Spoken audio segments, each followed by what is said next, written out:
Hi, you're watching Reddit Confessions. And this story, well, it starts with a toothbrush. Yeah. A toothbrush. Not mine. Not even in the right bathroom. See, 3 days ago, I walked into the downstairs guest bathroom, a place we rarely used, and there it was. Neon pink, still wet, sitting in a cup I didn't recognize. I stood there for a full minute, just staring at it. I live with my wife, by the way. Just the two of us. No guests. No friends crashing over. No family visiting. And yet, a toothbrush used placed deliberately, right there like a slap to the face. That's not how I found out she stopped caring about me. No, that started long before the toothbrush. This was just the first time she forgot to hide it. It's funny, isn't it? You think the worst pain would be catching someone in the act. But it's not. It's realizing they stopped thinking you even deserve to be lied to.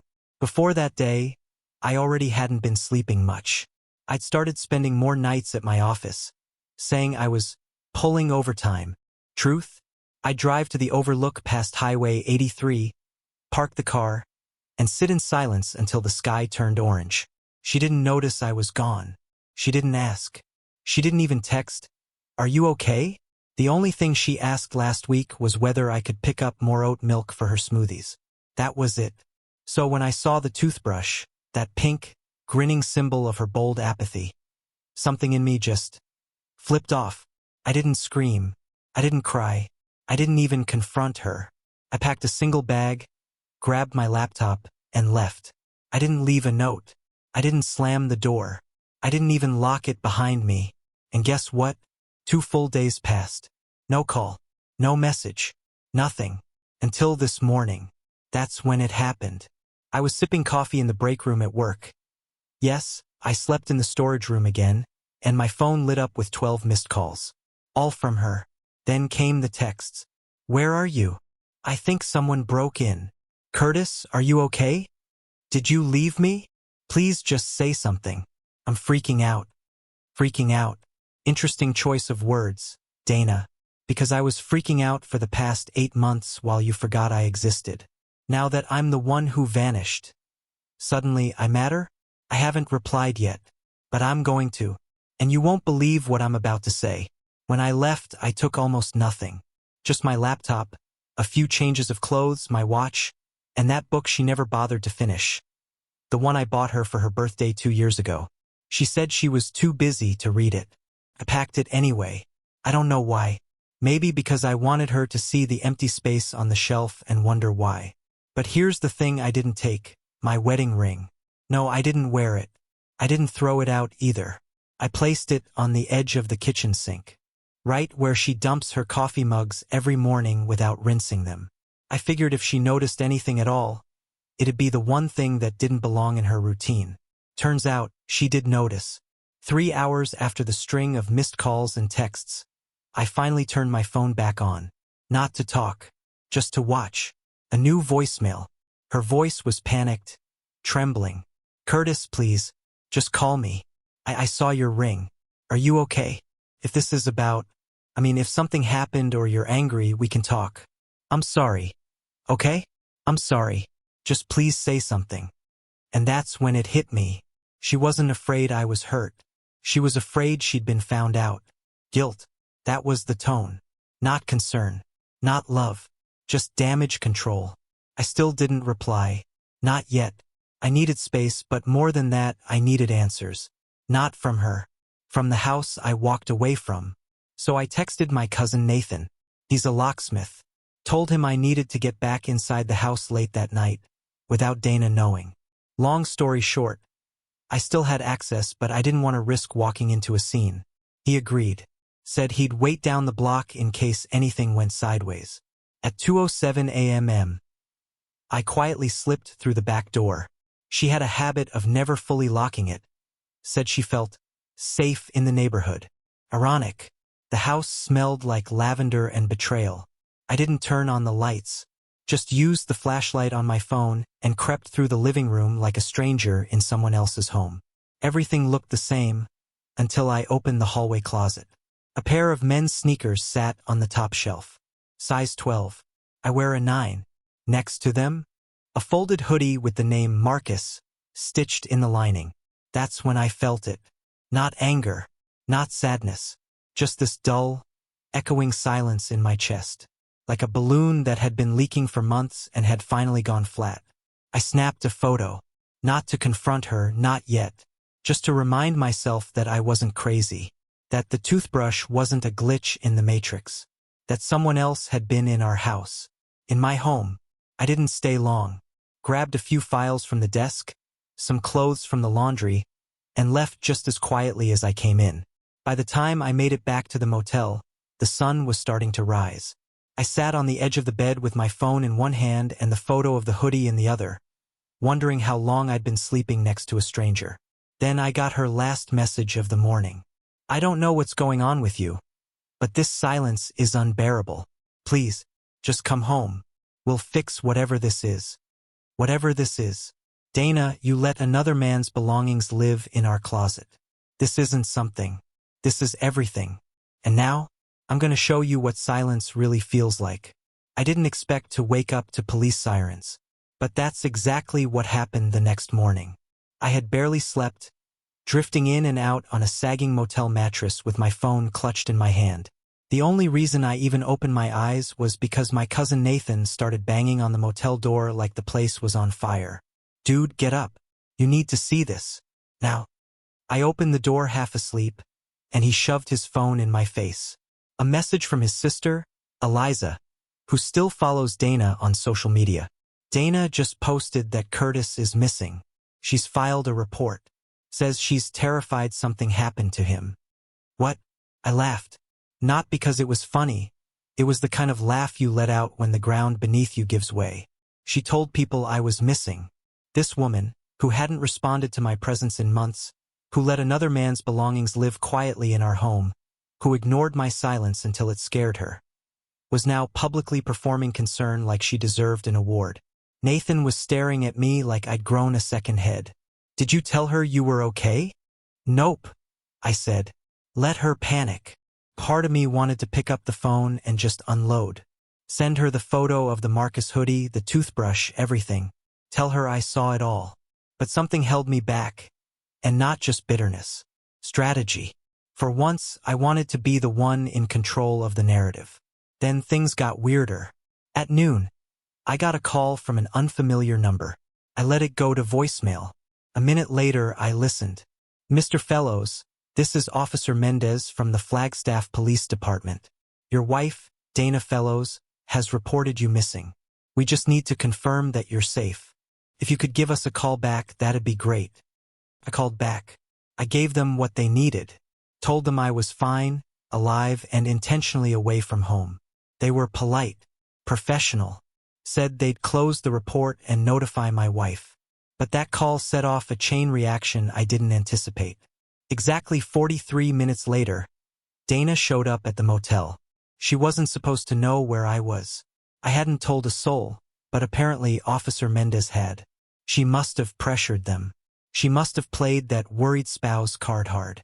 Because there she was, standing outside room 207, holding a coffee and a plastic bag like she was visiting a college kid who overslept his final exam. I didn't open the door right away. I just watched her through the peephole. She looked nervous, tired, like someone had peeled the makeup off her life and left her raw. Eventually, I opened it a crack. "Hi," she said softly, holding up the coffee like a peace offering. Decaf almond milk. I remember. I didn't respond, didn't take the cup. I just stared at her. "Can we talk?" she asked. I stepped outside and closed the door behind me. She sat down on the curb like we were back in college and the world hadn't fallen apart.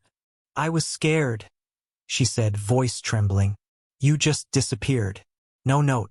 Nothing. You've never done that before." I crossed my arms. "You noticed I was gone?" She looked up at me like I'd slapped her. "Of course I did." "No, Dana. You noticed when the cops got involved. Before that, you didn't care if I was sleeping in a ditch or under a desk." She opened her mouth to argue, then closed it. That silence was the most honest thing she'd done in months. "I just want to know what's going on," she said. "Why are you doing this?" I leaned in, low and cold. "There's a toothbrush in our guest bathroom. A man's sneakers in the hallway closet. A hoodie that doesn't belong to me. You want to ask me what's going on? Her mouth fell open. She hadn't expected that. Not yet. She thought I was still playing dumb. Thought I'd run because I was sad. Not because I knew. Curtis, I can explain. And that's when I walked away. I didn't want her explanation. I wanted her confession. But she wasn't ready to give it. Not yet. So I let her sit there, stunned, shaking, clutching the coffee cup that was supposed to fix what she broke. Because the next move, that was going to be mine. Her apology was a trap, and I walked straight into it. I didn't sleep after she left. I don't even think I blinked for more than 5 seconds at a time. I just sat on the edge of the motel bed, shoes still on, phone in hand, heart pounding like I'd run a marathon through quicksand. I kept replaying her face. How quickly it cracked when I said the word hoodie. Her eyes went wide, her mouth twitched, and that carefully practiced tone of concern completely fell apart. It wasn't fear of losing me. It was fear of getting caught. And yet, I wasn't angry the way I expected to be. I was tired, bone-deep tired. The kind of exhaustion you feel after swimming against the current for miles, only to realize the shore never existed. That evening, just before sunset, she texted again. Can we please talk somewhere private? I'll come alone. Promise. I didn't answer. 3 hours later, another one. I'm not trying to fight. I just want to be honest. You deserve that. That part made me laugh. Now I deserved honesty, but some masochistic part of me still wanted to see how far she'd go. So I agreed under one condition: we meet somewhere neutral. I wasn't going back to that house. Not yet. She suggested a quiet cafe on the edge of town, the kind that stays open late but barely gets any traffic. I said fine. She was already there when I arrived, sitting at a booth with 2 cups of tea. Her hair was tied back. No makeup. She looked smaller somehow, like the weight of being found out had finally settled on her shoulders. I slid into the booth across from her without a word. I didn't expect you to actually show up, she said, barely above a whisper. Neither did I. For a minute we just sat there. The only sound was the low hum of the ceiling fan and the clink of her spoon tapping the ceramic mug. Then she said it. His name is Marcus. The world didn't explode. I didn't scream. I didn't even flinch. She kept talking. It wasn't supposed to happen. We worked together for almost a year. First, it was harmless. Just someone who actually listened to me. Someone who didn't look through me when I talked. That part stung. Because I had been listening. For years. Even when she stopped saying anything worth hearing. It only happened a few times, she continued, eyes locked on the table. And then it stopped. I ended it before you found out. I swear. I let that sit for a while. Let her think the silence meant something other than what it did. Then I asked one question. Did he ever sleep in our bed? She hesitated for less than a second. But it was enough. No, she lied. Never. And just like that, I knew. She wasn't here to confess. She was here to minimize, control the fallout, soften the blow, reclaim whatever image of herself she still clung to. I leaned back and took a deep breath. You know what's worse than cheating, Dana? Making the person you cheated on feel invisible. Her lip trembled. She looked like she wanted to cry, but didn't. I don't even know if she could anymore. I didn't mean to hurt you, she said. You didn't even see me, I replied. And then she reached into her bag and pulled out an envelope. Plain. Unmarked. I know this doesn't fix anything, but it's everything I've saved. I was going to use it for a vacation for us. Before everything fell apart. I want you to take it. I stared at the envelope. A peace offering? A guilt bribe? Or something else entirely? I didn't touch it. Instead, I stood up. You want to make things right? I said quietly. She nodded. Then stop pretending this is about money. I turned and walked out of the cafe without looking back. But later that night, curiosity got the better of me. I opened the envelope, and inside wasn't money. It was something far worse. What I found inside the envelope changed everything. At first glance, the envelope looked harmless. It was light, no bulge, no weight to it. I thought it might be a letter, maybe something emotional, some handwritten apology or a pathetic attempt to rewrite our history in poetic language. But the moment I tore the top flap and pulled the contents out, I realized this wasn't anything close to that.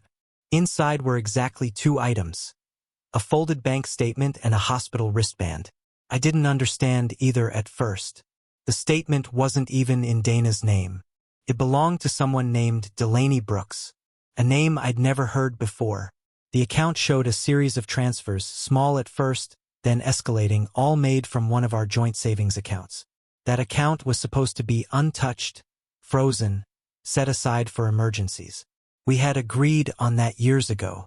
There were withdrawals labeled event planning, transportation, and one marked simply private room deposit. The last transaction? $7,200. All transferred 2 weeks ago. The wristband was even more confusing. It had a date printed on it, just over 6 weeks back, and listed Mount Ridge Wellness Center as the facility. But it wasn't Dana's name on the band. It was Marcus. That's when my hands started shaking. I sat there in the flickering motel light, reading and rereading everything, until the full picture began to form in my head. Dana hadn't just cheated. She hadn't just lied. She had funded something personal, something she wanted to keep hidden, so much so that she used our emergency savings and thought I'd never notice. But what really gutted me was the why. Why would Marcus need to be admitted to a wellness center? What kind of event required thousands of dollars in secrecy? And more importantly, why was my wife the one paying for all of it? I couldn't think. I couldn't sit still. I left the room, drove aimlessly around town for nearly 2 hours, and ended up parked in front of our house at 3 a.m., staring at the second-floor bedroom window like it was haunted. 100 thoughts flooded my mind. Maybe Marcus had a breakdown. Maybe he'd been unstable. Maybe she was trying to help him. Or maybe she was protecting him, shielding him from consequences I didn't even know existed. The truth felt just out of reach, like a thread hanging from the ceiling, swaying just enough to remind me it was there, just not mine to grab. The next morning, I did what any logical man on the edge would do. I drove to Mount Ridge. It was an hour outside town, nestled in the woods, the kind of facility you'd only find if you were looking. The sign at the entrance said, "Wellness through healing," a marketing phrase that sounded more like a cover than comfort. I told the front desk I was a relative. They asked for ID. I gave a fake name. They asked who I was visiting. Marcus. The woman at the desk gave me a long, guarded look. Marcus Brooks was discharged last month. He's no longer here. My stomach turned. Can you tell me if... I'm sorry. We don't release personal medical information. Of course not. I should have known. I left with more questions than I came with. But one thing was certain. Dana hadn't just cheated with a man. She had invested in him. Emotionally, financially, secretly. And I was left standing in the fallout like a fool who believed a toothbrush was the worst of it. Back at the motel, I couldn't stop pacing. I didn't want to believe the worst, but the worst was all I had left to believe. Then, that evening, I received a text from an unknown number. It was a photo. Dana, sitting on a bench. Marcus, beside her, and her hand, resting on his knee. The caption underneath? Thought you should know where your wife really is tonight. No name, no context, no sender info, just cold, blunt proof. And suddenly I understood. She hadn't come to the cafe to apologize. She had come to stall me. The lie was bigger than the affair. And I was just a pawn. I don't remember sitting down. I don't even remember dropping my phone. All I know is I ended up slumped on the floor of my motel room, back against the wall, staring into nothing. That photo, Dana with her hand resting on Marcus's knee, wasn't just a betrayal. It was a declaration, a quiet, smug confession that said, "You were never part of the plan." I must have sat there for hours. My coffee went cold. My fingers started trembling again. I kept replaying the scene in my head. The cafe, her voice, the envelope, the offer of peace. It wasn't an olive branch. It was bait. She wanted to keep me still while she slithered back to him. But what truly crushed me wasn't the picture. It was the sender. Who took that photo? Who sent it to me? Someone new. Someone close enough to spy on her or maybe warn me. The message came from a burner number, so I couldn't trace it. But whoever it was, they knew what was happening. And they wanted me to wake up. I should have felt grateful. Instead, I felt hollow. Later that night, I went through our financial records. I'd been ignoring the signs for too long, trying not to spiral. But now I had no reason to hold back. I logged into the joint credit card we rarely used. And that's when it really hit me. Hotel stays, gift shop purchases, Uber rides in cities we'd never visited together. One of them stood out. A 2-night booking in Santa Fe. A boutique resort Dana once said she couldn't afford for our anniversary. She booked it 6 weeks ago. Not under her name, but under his. I called the hotel, pretending to be Marcus, asking for a receipt. They sent it. Her name was on the guest registry. That was our anniversary weekend. She told me she was at a corporate retreat. She'd kissed him in the same kind of room she once told me felt too romantic to waste. At that point, I wasn't sure what I wanted anymore. Revenge? Closure? Justice? No, I just wanted truth.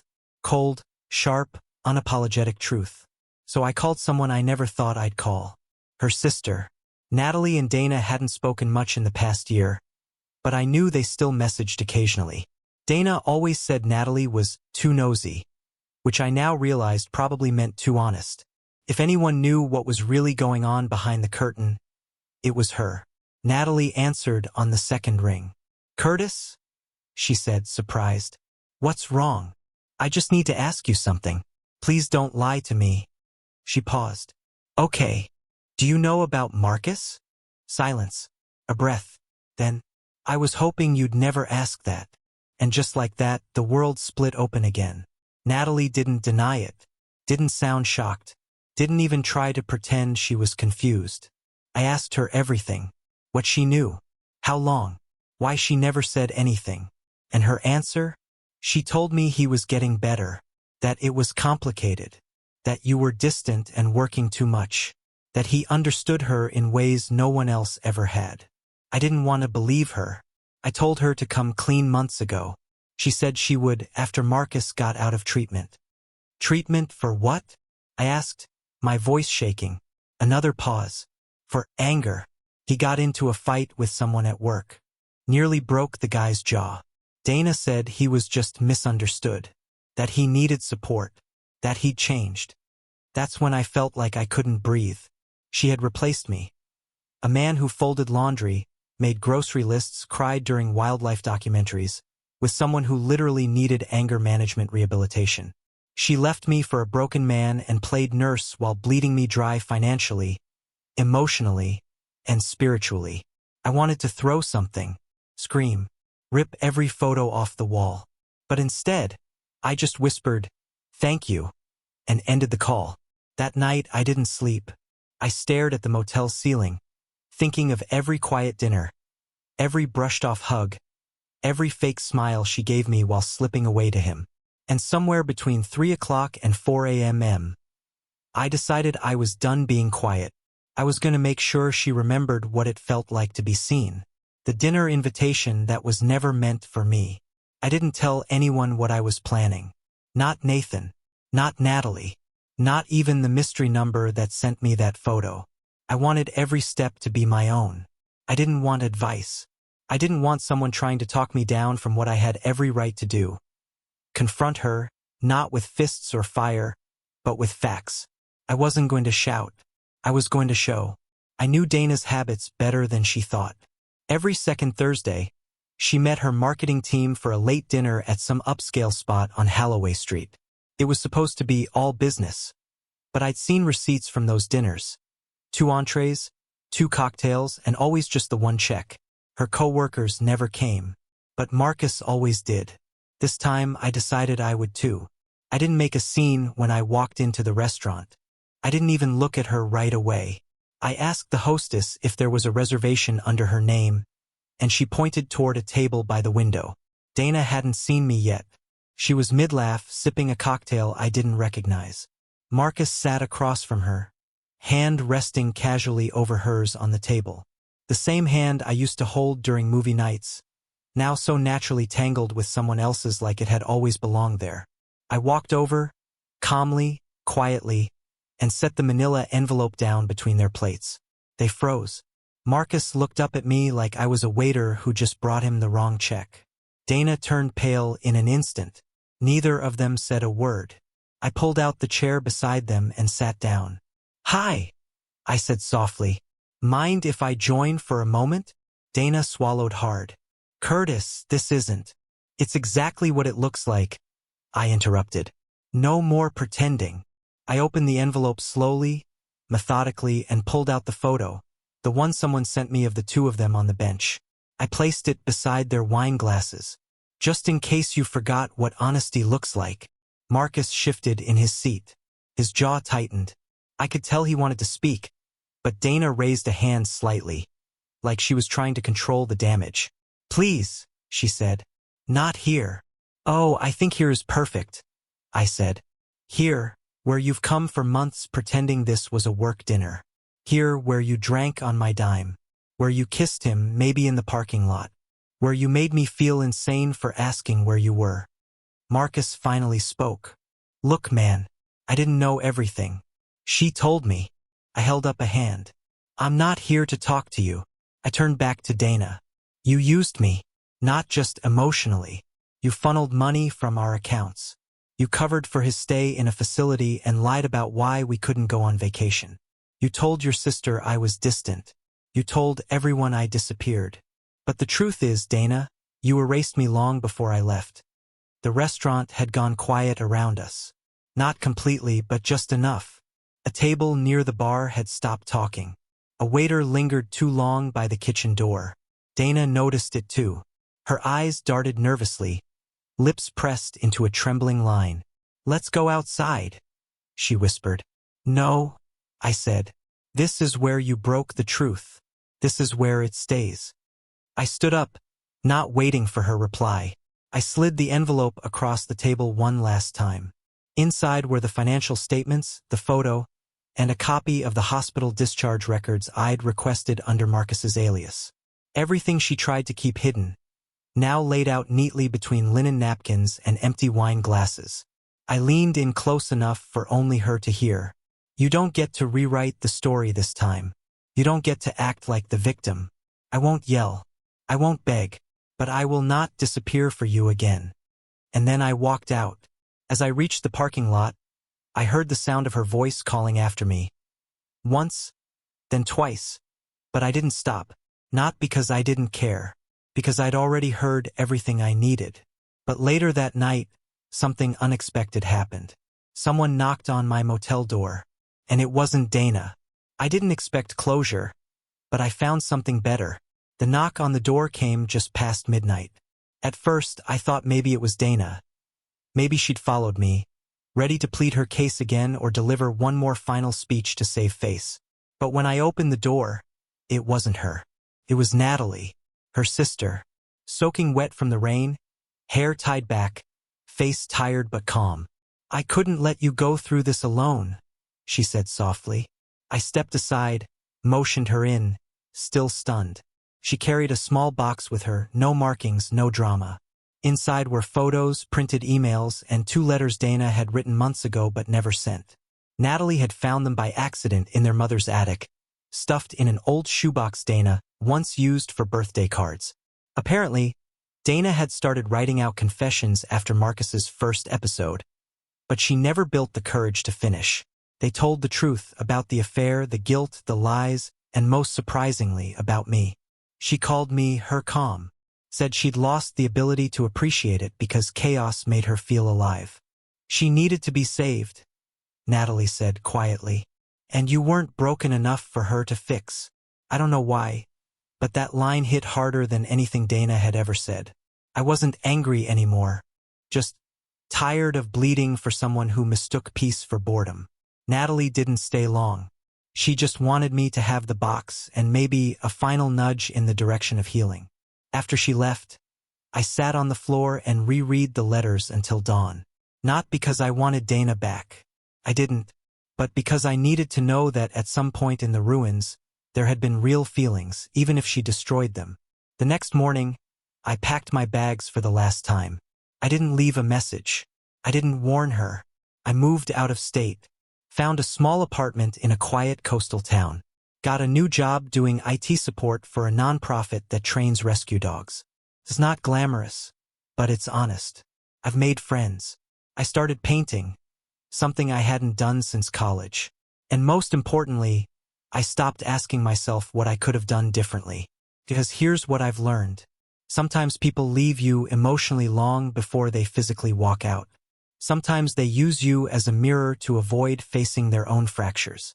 And sometimes vanishing isn't a breakdown, it's a breakthrough. The last I heard, Dana and Marcus didn't last. He left town. She tried to message me once. Just a long paragraph that started with, "I know I ruined everything," and ended with, "I hope you're okay." I never replied. Not because I hated her, but because I'd finally forgiven myself for staying too long. And honestly, that was enough. Thanks for watching Reddit Confessions. If you made it this far, tell us in the comments. Which moment in this story hit you the hardest? And why? We'd love to hear your thoughts, experiences, or even your own confessions if you've been through something similar. And remember, sometimes disappearing isn't about giving up. It's about choosing yourself again. Until next time, stay strong.